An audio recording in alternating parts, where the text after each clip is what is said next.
अस्सलाम वालेकुम। उम्मीद है जी आप सब खैरियत से होंगे। नई वीडियो के साथ हाजिर खिदमत हूँ जी। थंबनेल आपने देख लिया जी। आज फिर एक कंपैरिजन है फार्मास्यूटिकल सेक्टर में से 3 टॉप की जो कंपनियां हैं जो ट्रेडिंग और इन्वेस्टमेंट के लिहाज से अपनी जगह अहमियत की हामिल है। अच्छा जी, उससे पहले हम एक नज़र मार्केट पर भी देख लेते हैं। जिस तरह की एक रूटीन वर्क है हमारा, मार्केट को लाजमी आपने देखना होता है और उसी के अकॉर्डिंग आपने फिर शेयर को सेलेक्ट करना होता है। तो मार्केट ने लास्ट डे जो था पीर का दिन यानी first week of the day था, उसमें 770 पॉइंट डिक्लाइन किया। और ये मैं काफ़ी बार बता चुका हूँ जब से मार्केट को, अगर आप यहाँ देखें इस सिनेरियो के बाद से, यानी मार्केट में एक जो बहुत अहम फैक्टर होता है वॉल्यूम का, वो बतदरीज डाउन हो रहे हैं। और मैं अपने जो ग्रुप वगैरह है उनमें भी टाइमली मैं जो इन्फॉर्मेशन दे चुका हूँ कि जी यहाँ पे आपने मखसूस जो स्टॉक्स है उनमें ही काम करना है। बहुत ज़्यादा यानी कि रश के तौर पे आपने इसमें स्टॉक वगैरह बाय नहीं कर लेने हैं। कम क्वांटिटी के साथ और सिलेक्टेड स्टॉक के साथ, वो एक अलग हिकमत अमली है।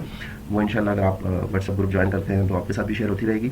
और वैसे भी यहाँ पे ओवरऑल अगर सिनेरियो देखें तो यहाँ मैंने सपोर्ट लेवल तक बना के दे दिया, बता दिया कि कहाँ तक मार्केट दोबारा जा सकती है, वहाँ से कहाँ से बाउंस बैक होने के चांसेस है। तो फिलहाल हम अगर यहाँ पे देखते हैं तो बखूबी अंदाज़ा हो जाता है कि जो वॉल्यूम है वो जिस दिन मार्केट में एक अच्छा खासा गेन आया था और मार्केट यहाँ से अब ट्रेंड पे दाखिल हुई थी, उसके बाद अब थोड़ा सा आप साइडवेज कह लें, लेकिन साथ साथ वॉल्यूम को भी आप देखें कम होते जा रहे हैं। जो इस बात की निशानी है जी, बड़े बड़े जो इंस्टीट्यूट हैं, जो बड़े बड़े इन्वेस्टर हैं, उन्होंने अपना दामन समेट लिया है और वो इतने ज़्यादा इंटरेस्टेड नहीं है। और उसकी मेन वजह पॉलिटिकल सिनेरियो है और इकोनॉमिकल सिनेरियो है, बहुत सारी वजूहत हैं। कुल मिला के जो इम्पैक्ट आ रहा है मार्केट पे वो लो वॉल्यूम है। लो वॉल्यूम के साथ जाहिर सी बात है आप यहाँ पे काम उस तरीके से नहीं कर सकते, उस तरीके से प्रॉफिट के चांसेस नहीं होते जिस तरह के मार्केट जब बुलिश ट्रेंड में होती है तो आप प्रॉफिट वगैरह गेन कर लेते हैं। तो बैर काफ़ी एक अलग टॉपिक है, तो आज चलते हैं जी अपने टॉपिक की जाने। तो ये आज हमारी 3 कंपनियाँ जी, AGP है और CPHL सिटी फार्मा और सल कंपनी पाकिस्तान लिमिटेड। तो इसका जो ओवरऑल अगर हम देखते हैं मार्केट ओवरव्यू, तो इसमें एक चीज़ मैं आपको बता दूं जो सबसे खास बात है जो समझने वाली है, वो ये है कि देखें जो मार्केट 38,000 से ऊपर गई है, 48,000 49,000 को टच किया है, तो फार्मास्यूटिकल जो पूरा सेक्टर है वो मुतासिर नहीं हुआ है। यानी कि उसमें बुलिश ट्रेंड नहीं आया है, वो नॉर्मली स्मूथली अपने जो ट्रेंड है उसका अपना एक ट्रेंड था या जो अपने फंडामेंटल है उसी के अकॉर्डिंग चलता रहा है। तो यही वजह है कि आप देख सकते हैं कि ये अभी तक ये जितने भी स्टॉक्स हैं, यानी कि इस पर अभी भी आपको अपॉर्चुनिटी है। इसका मकसद ये बात करने का, समझाने का कि देखिए बाकी स्टॉक जो है ना, रिफाइनरीज है या इसके अलावा पावर जनरेशन है, वो अपनी पीक पे पहुंच चुके हैं। और इस स्टेज पे अगर आप उनमें काम करते हैं तो आपका जो रिस्क का रेशो है वो बहुत ज़्यादा बढ़ जाता है। जबकि उसकी निस्बत अगर आप फार्मास्यूटिकल या एक दो और सेक्टर हैं, वो आगे चल के उस पर बात होगी, तो उसमें अगर काम करते हैं तो आपको एक ही सेफ साइड रहती है कि ये अपने ऑलरेडी जो 52 वीक की जो लो है, अब यहाँ पे अगर आप देखें तो ये देखें 55 पे ट्रेड कर रहा है, ठीक है, AGP, ठीक है, यहाँ पे मैं आपको यह दिखा दूँ। और यहाँ पे इसका जो 52 वीक का लो है वो 49 रुपीज़ है, यानी 49 रुपये, ठीक है। इसी तरह सिटी फार्मा जो ट्रेड कर रहा है 21.94 पे और ये 20.50 इसका लो है, ठीक है। इसी तरह सर कंपनी है 37 रुपये इसका लो है और ये 40 पे ट्रेड कर रहा है। तो इससे आप अंदाज़ा कर लें कि इसमें रिस्क फैक्टर बहुत कम है। अब यहाँ पे काम करने का तरीका मुख्तलिफ हो सकता है, ज़ाहिर सी बात है ट्रेडिंग के लिए ये सूटेबल नहीं है फिलहाल पूरा सेक्टर ही, क्योंकि इसमें इतना वॉल्यूम नहीं जनरेट हो रहा है। और फिर बिलखुसूस इस सिचुएशन में जब मार्केट को साइडवेज होना चाह रही है तो उसमें एक आम स्क्रिप्ट यानी कि जो समझ लें कि साइडवेज स्क्रिप्ट पहले से ही उसमें चांसेस कम है। लेकिन एक चीज़ है कि अगर सल कंपनी है, इसमें बातचीत चल रही है चाइना के साथ, जो इम्पोर्ट एक्सपोर्ट करने की जो मेडिसिन का प्रोसेस हो रहा है, वो अगर क्लिक कर जाता है, उसकी कोई न्यूज़ आ जाती है तो इसमें ऑलरेडी बुलिश ट्रेंड जनरेट हो जाएगा। तो किसी हद तक ये गए हैं काफ़ी ऊपर, इसमें 50 का जो फिगर है इसने टच किया है और फिर वहाँ से रजिस्ट होकर जो राइट शेयर इसने इशू किए हैं उस बेस पे इसमें डाउन ट्रेंड जनरेट हुआ है। तो बैक कैप चलते हैं जी, इसका काफ़ी जायजा ले लेते हैं, फिर उसके बाद फाइनली समअप करेंगे कि कौन सी जो कंपनी है और उसका शेयर जो है वो इन्वेस्टमेंट पॉइंट ऑफ व्यू से ठीक है या ट्रेडिंग पॉइंट ऑफ व्यू से ठीक है। तो यहाँ पे एक चीज़ आपने ये समझनी है कि आपने वॉल्यूम्स को भी देखना होता है, शेयर प्राइस को भी देखना होता है। तो इसलिए मैंने तकरीबन शेयर प्राइस इतना ज़्यादा डिफरेंस नहीं है, सिटी फार्मा थोड़ा सा है, लेकिन इसकी जो रेंज है 52 हफ्तों की वो ये देखें, 52 हफ्तों का हाई जो इसका 35 रुपये है और लो 20 रुपये, तो उसकी यही रेंज बनती है। तो ट्रेडिंग पॉइंट ऑफ व्यू से ओवरऑल ये बेस्ट लगता है, लेकिन आगे चल के हम इस पर थोड़ा तफसील से बात करेंगे। तो यहाँ पे हम देख लेते हैं जी 52 वीक की जो वॉल्यूम है 1,55,948 है, इसमें 6,17,000 है और 12,53,000 सर कंपनी में सबसे ज़्यादा वॉल्यूम जनरेट हुए हैं, जो इसकी जो एवरेज वॉल्यूम है 1 साल के, ठीक है। और अगर लास्ट डे में देखा जाए तो इसमें 16,202 हैं, इसमें 4,96,000, उसमें 3,44,736। तो फिलहाल जो इन दिनों सिनेरियो बना हुआ है वो सिटी फार्मा में ट्रेडिंग हो रही है। फिलहाल तो ये सेलिंग प्रेशर है, जो वॉल्यूम जनरेट हो रहे हैं सेलिंग पे हो रहे हैं, ये भी चीज़ आपने देखनी होती है। उसका आप चार्ट देखते हैं तो वहाँ पे बखूबी अंदाज़ हो जाता है कि सेलिंग के वॉल्यूम जनरेट हुए हैं। अच्छा जी, उसके बाद आप बीटा अगर देखते हैं तो ये पहले भी जिक्र कर चुका, अगर आपने पुरानी वीडियो देखी है तो उसमें चीज़ को खास अहमियत है कि बीटा काफ़ी हद तक निशानदेही कर लेता है कि जो स्टॉक का जो मूड है। अच्छा जी, इसका बीटा 1.15 है जी, इसका 1.45 और इसका 1.34, ठीक है जी, यानी 1.15, 1.45, 1.34, यानी मिलता जुलता ही है, लेकिन जैसा कि देखें यहाँ पे ज़ाहिर हो रहा है, तो बीटा उसी की अकॉर्डिंग जनरेट हो जाता है कि इसमें ट्रेडिंग का माहौल बना हुआ है, लेकिन वो ज़ाहिर सी बात है सेलिंग प्रेशर है, तो इस चीज़ को भी आपने ध्यान में रखना है।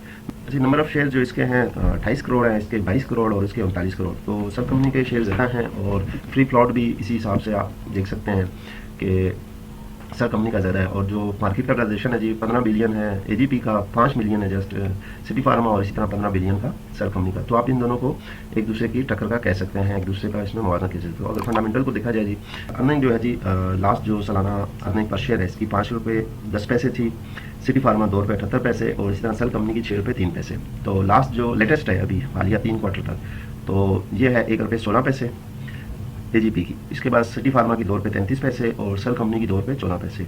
प्राइस टू अर्निंग जो है पी रेशो जो है वो एजीपी का है 10.96, सिटी फार्मा का 7.89 और सेल कंपनी का 6.68। तो इसमें आप ये देख सकते हैं कि सेल कंपनी का काफ़ी अच्छा है। इसका मैं पहले बता चुका हूँ, पी रेशो का मतलब होता है प्राइस टू अर्निंग, यानी कि आपने 1 रुपये कमाने के लिए इसमें तकरीबन 11 रुपये खर्च करने हैं, 10 रुपये 96 पैसे, इसमें आपने 7 रुपये 89 पैसे, ऑलमोस्ट 8 रुपये, और इसमें ऑलमोस्ट 7 रुपये, यानी कि आप 7 रुपये खर्च करेंगे तो आपको 1 रुपया प्रॉफिट होने के चांसेस हैं, ठीक है। और एक्सपेक्टेड पी रेशो इसकी इंक्रीज होगी, यानी कि पी रेशो इंक्रीज होना आप समझ लें बेहतर नहीं होता कंपनी को फंडामेंटल को देखते हुए। तो इसमें 12 रुपये 5 पैसे, इसमें 7 रुपये 6 पैसे, यानी कि इसमें थोड़ा सा डिक्लाइन आया है पी रेशो में, जो कि खुश बात समझी जाती है। और इसमें एक बार फिर इजाफा हुआ, जैसी बात है राइट शेयर वगैरह हुए हैं, इन्होंने फंड रेज किए हैं, पैसे ऑलरेडी इनके पास कम है, तो आपको यहाँ पे ज़्यादा पैसे खर्च करने पड़ेंगे 1 रुपये कमाने के लिए। तो यहाँ पे पी रेशो बहुत ज़्यादा हो जाती है, जो एक्सपेक्टेड है, अभी तक भी नहीं है, एक्सपेक्टेड है हालात वाक़ आपको देख के, ठीक है। सर कंपनी की 14 रुपये 11 पैसे। अच्छा, इसके बाद आ जाते हैं जी इक्विटी को बाद में डिस्कस कर लेंगे नेक्स्ट वीडियो में। फिलहाल आप डिविडेंड को देखते हैं, जो मेन सब्जेक्ट होता है हमारा। डिविडेंड इन्होंने दिया 2 रुपये, जो एजीपी है, सिटी फार्मा जो है नॉट अवेलेबल है, सर कंपनी का भी नॉट अवेलेबल है। डिविडेंड यील्ड भी इसमें इंटरम डिविडेंड दे चुकी है, 2 रुपये दे चुकी है जी, एजीपी 1.5 रुपये दे चुकी है सिटी फार्मा, और इसी तरह 2 रुपये दिए हैं सेल कंपनी ने। अच्छा, इसके बाद ये जो लास्ट क्वार्टर है उसी का है एक्सपेक्टेड डिविडेंड जो है जी, इसका नॉट अवेलेबल, इसका भी नॉट अवेलेबल, जो एजीपी है वो 1 रुपये 82 पैसे दे सकती है। तो इसी तरह अगर इंटरप्राइज वैल्यू को देखा जाए, ईबीट में इसमें 6.31 है, इसकी 5.9, इसकी 3.98। तो यानी कि यहाँ पे आपको ये समझ में आता है कि कितने सालों में आपका जो अमाउंट है, जो आपकी शेयर प्राइस है वो फ्री हो सकती है। तो ये काफ़ी ज़्यादा। अच्छा, तीनों कंपनी जो है ना ग्रोथ फेज में है, और फिलहाल अब आप इसको ये नहीं कह सकते कि फौरी तौर पर इसमें रिटर्न मिलने के चांसेस हैं। हाँ, अगर आप ट्रेडिंग के लिहाज से देखना चाहते हैं तो मेरा जो जाती ख्याल है सिटी फार्मा इन देना, लेकिन उसके लिए टेक्निकल भी देखने पड़ेंगे, और अगर आप चाहते हैं जी टेक्निकल भी साथ साथ हो, लेकिन उसके लिए ज़रूरी है फिर वीडियो ड्यूरेशन जो है वो इंक्रीज हो सकता है।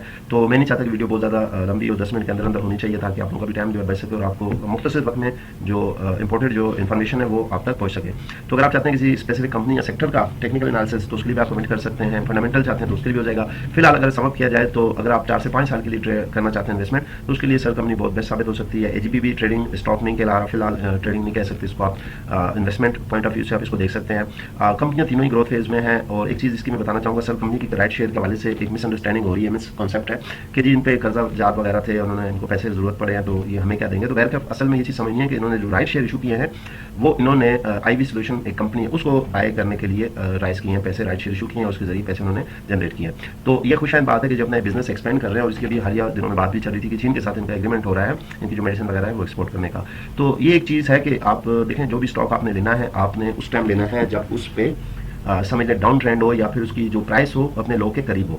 अब देखिए यहाँ से ऊपर जाने के चांसेस बहुत ज़्यादा है, लेकिन नीचे इतना आने के चांसेस नहीं है। जो इसके टेक्निकल मैंने देखे हैं उस पॉइंट ऑफ व्यू से अगर देखा जाए, तो अगर ये 40 को ब्रेक करता है तो फिर ये 33-34 रुपये आके सपोर्ट ले सकता है, ठीक है। जो 5-6 रुपये का रिस्क है इसमें आप ले सकते हैं, लेकिन ऊपर जाने का इसमें बहुत ज़्यादा चांसेस हैं।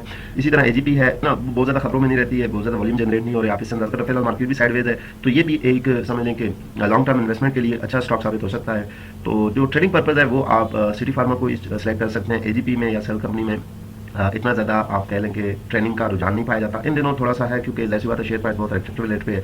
अगर 1-2 रुपये या 1 रुपये 40 पैसे ऊपर जाती है तो उसमें आप ट्रेडिंग के लिए भी अपॉर्चुनिटी हासिल कर सकते हैं। उम्मीद है जी आपको वीडियो पसंद आएगी। नई वीडियो तक आपसे इजाजत चाहूँगा, और स्क्रीन में मेरा व्हाट्सएप नंबर शो होगा, आप ज्वाइन कर सकते हैं। ग्रुप है, फ्री है, कॉस्ट है, इसमें नॉलेज वगैरह शेयर की जाती है स्टॉक के हवाले से।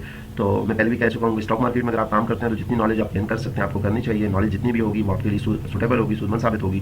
तो साथ साथ चैनल को भी आप सब्सक्राइब कर दें, बेल नोटिफिकेशन को ऑन कर दें। नई वीडियो तक आपसे इजाजत चाहूँगा। अपना बहुत सारा ख्याल रखिएगा जी। अल्लाह हाफिज़।